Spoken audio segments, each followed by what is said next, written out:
সর্বোপরি একটি কারখানায় মাছের তেল কিভাবে তৈরি হয়। মাছের তেল তৈরি করা শুরু হয় নদী বা সমুদ্র থেকে মাছ ধরার মাধ্যমে। এ ধরনের মাছ যাতে প্রচুর পরিমাণে তেল থাকে। মাছের তেল তৈরির জন্য প্রথমে আমরা জেলেদের কাছ থেকে সব মাছ কিনে থাকি। তারপর বড় ট্রাকে করে কারখানায় নিয়ে আসা হয়। এরপর সেগুলো এখানে আনলোড করা হয়। তারপর এই সমস্ত মাছ ভালোভাবে পরিষ্কার করে 20 থেকে 35 ডিগ্রি তাপমাত্রায় জলে 15 থেকে 20 মিনিট সেদ্ধ করা হয়। এখন সমস্ত মাছ সামান্য নরম করে স্ক্রু প্রেস নামক একটি মেশিনে রাখা হয়, যা স্ক্রুর মতো ঘোরে। এই মেশিনটি মাছকে ভালোভাবে চেপে কাজ করে এবং প্রেসের কারণে মাছের মধ্যে উপস্থিত পানি আলাদা হয়ে যায় এবং অবশিষ্ট অংশ আলাদা অংশে বের করা হয়। তারপর কনভেয়ারের সাহায্যে এটিকে আরও শুকানোর জন্য কারখানার ড্রাই আউট বিভাগে পাঠানো হয়। এখানে এটি আরও প্রায় 75 ডিগ্রিতে শুকানো হয়।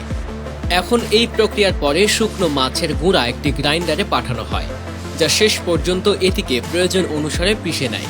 এখন এই সমস্ত প্রক্রিয়ার কারণে এটি খুব গরম হয়ে যায়, যার কারণে এটি কিছু সময়ের জন্য ঘরের তাপমাত্রায় ঠান্ডা হয়।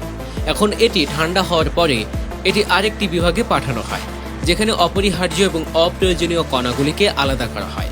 এই সময় প্রয়োজনীয় কণাগুলোর গুণমানও পুঙ্খানুপুঙ্খভাবে পরীক্ষা করা হয়।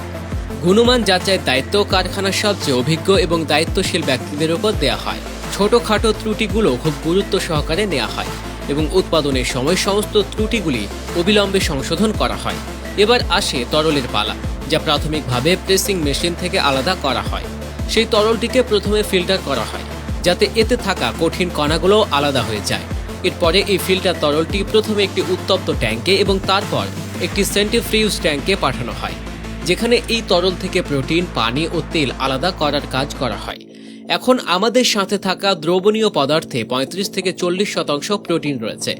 এখন এই প্রক্রিয়াগুলির পরে তেলটি এনক্যাপসুলেশন এলাকায় পাঠানো হয়, যেখানে জেল দিয়ে তৈরি ক্যাপসুল তৈরি করা হয় এবং তার জন্য বিশেষ ধরনের তরল দিয়ে ধোয়া হয়, যা নরম জেল তৈরি করে। এখন প্রথমে নরম জেলটি খুব ঢিলেঢালা হয়ে গেলেও ধীরে ধীরে এর তেল সরে গেলে এটি শক্ত হতে শুরু করে এবং তারপরে এই ক্যাপসুলগুলি তুলে নেওয়া হয় এবং যথেষ্ট সময়ের জন্য শুকানোর জন্য রেখে দেওয়া হয়। এখন এরপরে এই ক্যাপসুলগুলি গণনা করার পাশাপাশি এটি তাদের গুণমানও পরীক্ষা করে। মজার বিষয় হলো, মাছের তেল তৈরির কারখানায় দিনে প্রায় 5 কোটি ফিশ অয়েল ক্যাপসুল তৈরি করা হয়। গুণমান পরীক্ষায় প্রতিটি পাস করার পরেই মাছের তেলকে গ্রেড অনুসারে একটি নাম দেওয়া হয়, যেমন পরিশোধিত মাছের তেল, নীল মাছের তেল, সালফাইড মাছের তেল এবং শীতকালীন মাছের তেল। এরপরে অবশেষে একটি বোতলে ক্যাপসুল প্যাক করার পালা আসে, যার জন্য লেবেলযুক্ত বোতলটিকে একটি কনভেয়ারের মাধ্যমে অগ্রভাগে নিচে আনা হয়, যেখান থেকে ক্যাপসুলগুলো বোতলে পড়ে তারপর কারখানার সব কাজ শেষ করে নিকটস্থ ওষুধের দোকানে পাঠানো হয়। আর এভাবেই মাছ থেকে তেল উৎপাদন করা হয়।